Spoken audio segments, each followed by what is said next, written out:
大家好，我是夏妈。用软乎的红薯做成香脆的风吹饼，只要简单3步，在家也能够实现自由，香脆好吃。传统味道的风吹饼都是以红薯为主，现在有很多新口味，像紫薯、南瓜、全麦都是可以尝试一下。今天我用的是蜜薯，对半切开后直接上锅蒸30分钟。带皮蒸的好处就是水分没有那么多，特别干爽，剥皮也方便，像这样子轻轻松松就搞定了，就是有点费手。搞定后用漏勺稍微碾碎，碾成红薯泥，它中间会有一些粗颗粒或者是纤维线，用滤网过滤一遍。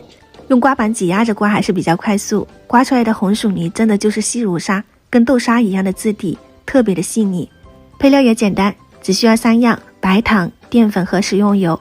糖我加了50克，淀粉300克，红薯泥总共是650克，大概是一半吧。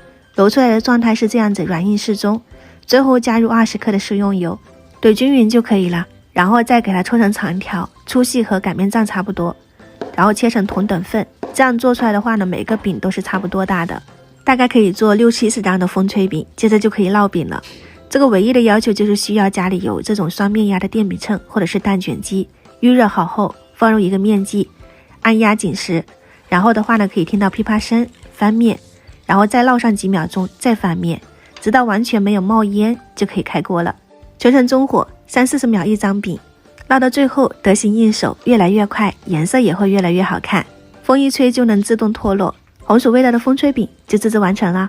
薄薄的一片，入口松脆香甜，百吃不腻，风味独特，迎风而起，应该也就是它的名字由来。如果你也想吃，可以收藏起来试一下哦。